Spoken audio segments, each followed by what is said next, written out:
paz e bem. Meu nome é Maria Antônia Orreda, eu sou bacharel em teologia e esse é o canal Paixão pela Palavra. Vamos lembrar de deixar um link, comentar, compartilhar e ativar o sininho. Estamos em setembro, mês da Bíblia, e estamos acompanhando a carta aos Gálatas. Pois todos vós sois um só em Cristo Jesus. Gálatas capítulo 3, versículo 28d.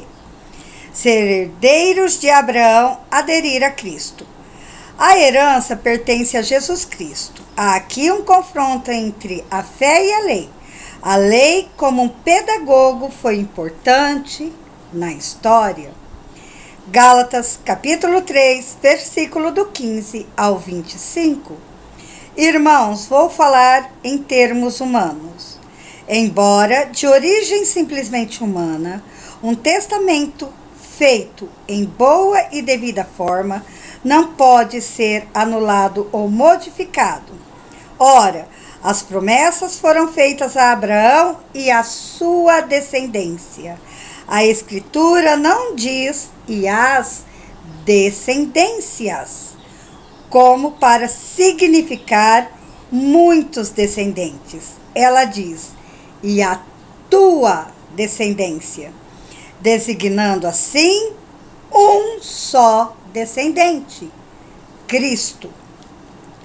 Eis então o que eu penso: um testamento ratificado devidamente por Deus não pode ser anulado pela lei que sobreveio 430 anos depois, pois assim a promessa ficaria sem efeito.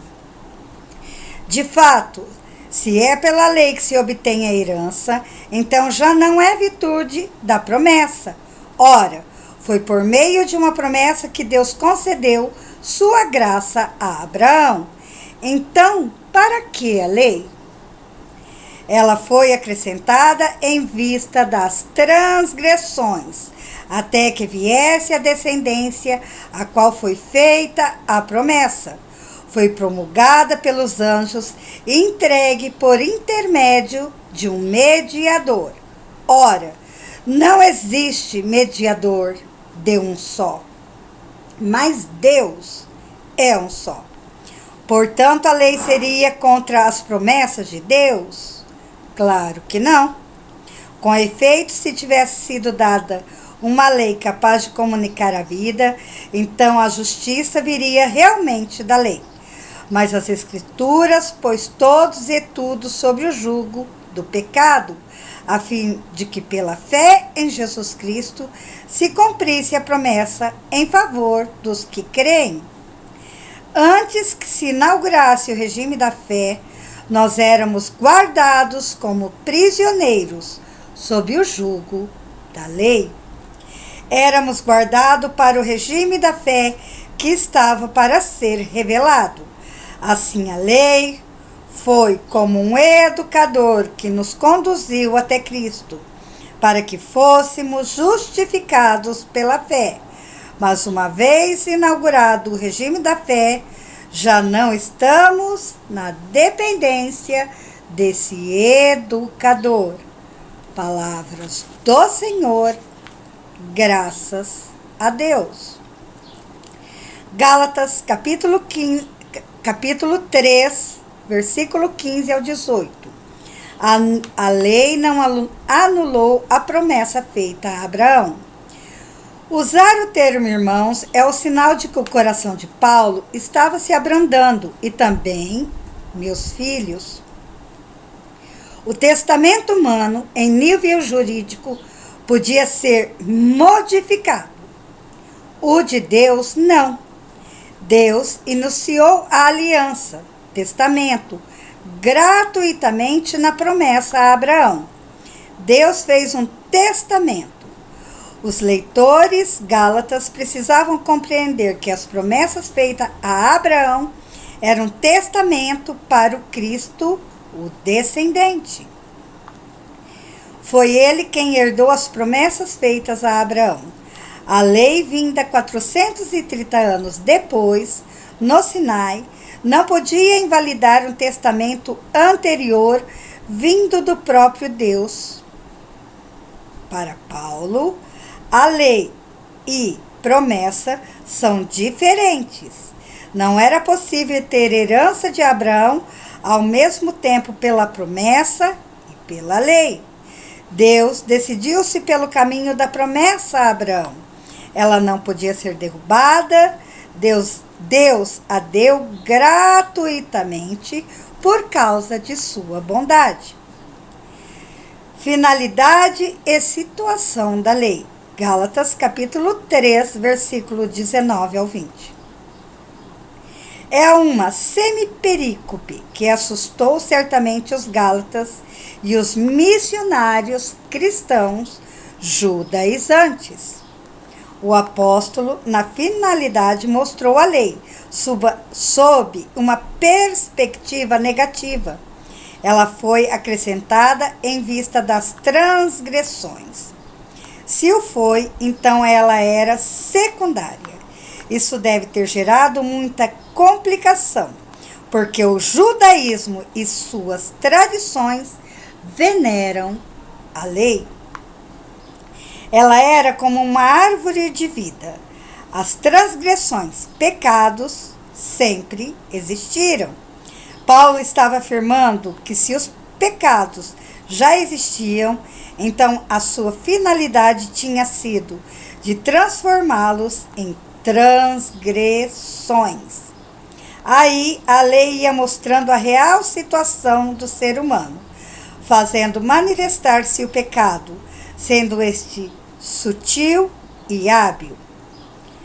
Nos versículos 19 e 20, falando sobre a situação da lei, Paulo afirmou que foi promulgada pelos anjos, entregue por intermédio de um mediador.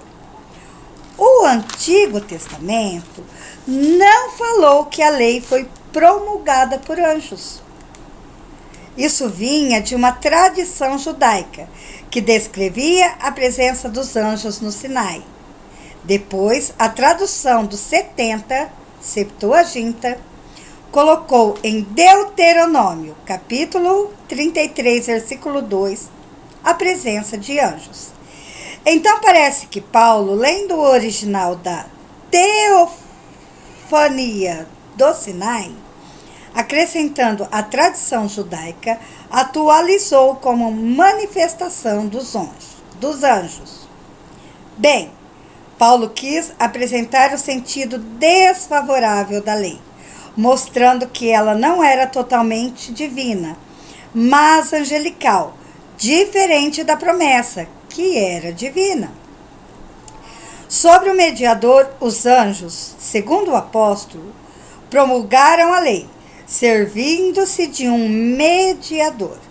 O destinatário da lei foi Israel, o povo, e este tinha necessidade de um mediador. Já a promessa veio de Deus, que a deu a Abraão, quem no futuro deveria realizar o cumprimento dela era a descendência, Jesus Cristo. Não existia a necessidade de um mediador entre Deus Pai e o Filho. Gálatas capítulo 3, versículos 21 e 22. A lei não era contra as promessas. Na sua apologia, Paulo mostrou que a lei não podia se nivelar com a promessa.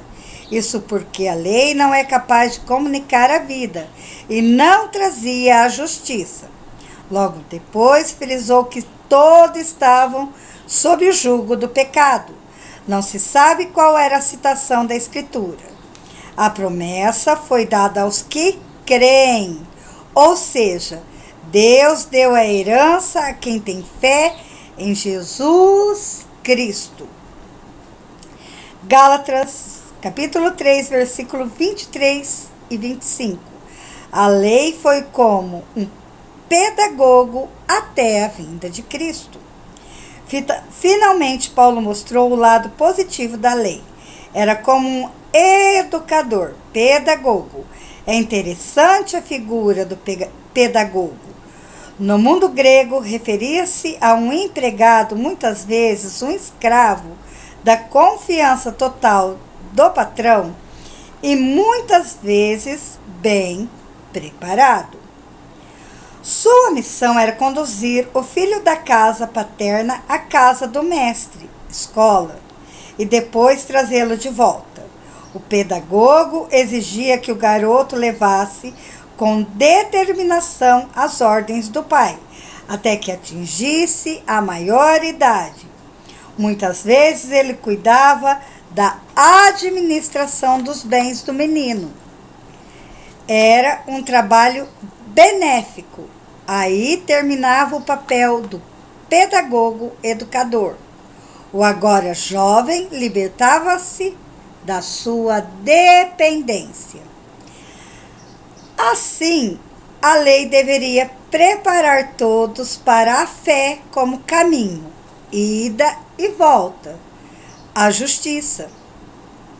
O sentido da fé foi revelado em Cristo.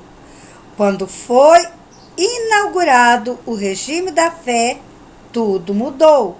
Já não estamos mais na dependência desse educador pedagogo. Então, o que esse trecho quis dizer? A lei veio mais ou menos para dar um direcionamento ao povo, até a chegada de Jesus, até ser inaugurado o regime da fé. É só através da fé em Cristo que podemos ter o nosso sentido de vida, o nosso caminho traçado.